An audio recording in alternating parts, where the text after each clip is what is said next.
Hello, everybody, and welcome to another Conversation with Christopher. Today, we have with us Paula Kauffman-Oberly, and she is a counselor, coach. We'll get to her bio in a second here, but just wanted to thank her for joining us today to talk a little bit about what she does and how she's doing it now virtually, which, as many of us know, is especially for what we do for a living and what she does is usually much better done in person. So, we'll ask her a little bit about that and see how things are going. So let me get to the slide there. So thanks, Paula, for being here. Absolutely. Thanks for having me. So obviously we have your bio here. Not sure if there's anything you want to highlight that's in there, anything specific you think people should know? So I've worked across the ages. Started out working with kiddos, and working with kiddos means that you're working with adults because all kiddos have adults in their life. So I have the ability to work with across the ages, and so do the other clinicians that work with me. How many other folks are working with you? Yeah, so I have 6 other counselors, and I have 1 person who specifically does coaching besides myself and another counselor. Oh, wow. So that's a nice group of folks. Yeah, and we're actually hiring and bringing on some more people, and so we're going to be able to accept more clients in April. Oh, wonderful, wonderful. Yeah. Well, so in what type of situation would you suggest somebody use your service? Like when should they be reaching out? When should they reach out versus when they do are 2 very different things. So oftentimes people reach out when they have gotten to a point where they are noticing that their functioning is impaired. Their functioning meaning like their relationships have changed dramatically and they're not satisfying or they're becoming very upsetting. Their work situation is problematic. They're feeling like things are out of their control or they've even gotten to a crisis situation. So oftentimes that's when people are seeking services. What we would like to see is that when people are starting to notice maybe that their emotional temperature, so if you think about the thermometer, right, your emotional temperature is starting to go up, right? And you would benefit from just having somebody else to talk to or gaining some strategies so that you don't get to a critical situation. That's when we would really like to work with people. Not that we don't want to work with people when they're, having a really difficult time, but that's when they should really reach out. So it's better to try and be preemptive than wait for it to boil to a point where it's going to explode. Right. Yes. Mm-hmm. Yeah, I think people think that they don't have to reach out until it gets to that point where there's a major issue instead of trying to think of things ahead of time to deal with. Yeah, and maybe if we step in now, maybe that critical incident won't even need to happen. So we can support people taking the steps and changing the way maybe they communicate or the way they handle stress or the way that they're handling loneliness or like just pandemic fatigue in general right now. Everybody's kind of going through this and we're all learning at the same time. So, this is a good time to be reaching out and seeking assistance. And so when somebody reaches out to you for the first time, what does that look like? How do you engage? Yeah, so typically people find us either word of mouth or they find us on the internet. And so what we ask people to do is either give us a call, but actually the fastest way to reach us is via email. And so we have email where people can send us, this is what my situation is. Can you help me? Right? And so we try to get people in as quickly as possible. And our client coordinator, she facilitates all of that. So, we do a lot of email in the beginning, and sometimes there has to be some phone calls to make sure that we've got all of the information that we need. So we need to know about like if you plan to use insurance, that is to make sure that we're in network. And then from there, you get set up with your counselor.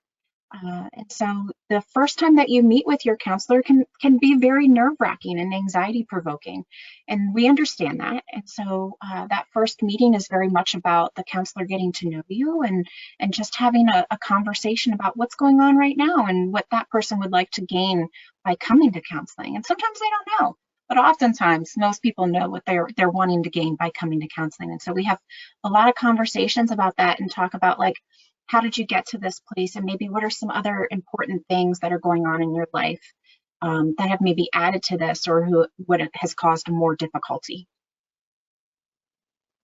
But it's a very easy conversation. Yeah, I think it's always that willingness to take that first step to realize that there's help out there, and you just need to ask for it. And it's interesting. I would think maybe people don't always realize that your medical insurance can help cover the cost of it too. Yeah, and right now, interestingly, a lot of the medical health insurances are covering the cost of copays. So that's really, really helpful for people to seek services right now. So, it's just important that people call their insurance and find out, like, does their deductible is it still in place? Do I have copays, or is there cost sharing happening? And cost sharing means that the insurance is covering the cost of copays. So you can get mental health support for free. Yeah, that's that's huge. really important. That is huge. Yeah, I mean, I would have never known that. So, I mean, I knew it was included in my medical coverage, but I would have never thought it would be, be free right now with everything going on. But I guess it makes a lot of sense. Again, in a pandemic, this is something that, none of us have been through before. And so, that's really, great to know that not only is there help available, but it's, low to no cost potentially. So, so that's one barrier that you get through quickly. Absolutely. And just to take that a step further, you do have to call your insurance and find out if that's true for your plan, because it is based on each plan. But the other thing I just want to take a moment to say is, let's say someone would call me and they would have a first session with me and they didn't feel like it was the right fit. That is totally okay. Don't give up. Call somebody else and see if you can get an appointment with somebody else and find the right fit. You don't have to accept the first person that answers the phone, right? Find the right fit for you. And it's also okay for you to say, like, I disagree with that point of view in counseling. When you're in therapy, and if your counselor says something that, makes a suggestion, it's completely fine. And you should say, like, no, I don't agree with that. Or, I don't think that this is the right fit. It's okay to say those things, and you should say those things so that your counselor or therapist can hear you and adapt and meet your needs. And I would imagine, being part of a group that you are, if I come in and maybe you and I don't click, there could be somebody else in the practice who might be a better fit. Right. Absolutely. Mm-hmm. And we're also open to giving referrals to outside of our practice as well. So if you and I were talking and you were like, I'd really like to talk with a man, right? Perhaps you would prefer to have a male therapist. Then we would try and find you a male therapist and help you make those connections. Well, and I'd have to imagine that connection, being comfortable with the therapist you're working with, has to be really important, because if you're going to be sharing, you want to be comfortable with the person you're sharing with. Right. Yeah, absolutely. Good. Well, that's great. I mean, that we could go on for hours. Unfortunately, we try and keep these short, but I'm learning all kinds of things. That's one of the reasons I like doing these. I learn something new every time I do one of these conversations, and this was one of them. So absolutely. Wow. So well, to do something a little less serious, as we do each episode, we do have some kind of little silly question at the end. And so apparently March is National Peanut Butter Month. Who knew? In addition to being Women's History Month, apparently peanut butter. So do you prefer smooth or crunchy peanut butter? Oh, I am all about the smooth. See, I like crunchy. I don't know, what maybe says something about me. I'm sure I'm that there almost has to afraid be to some admit that. personality things going on there, right? So I could put this in the psychology terms, and we could have all kinds of conversations about that.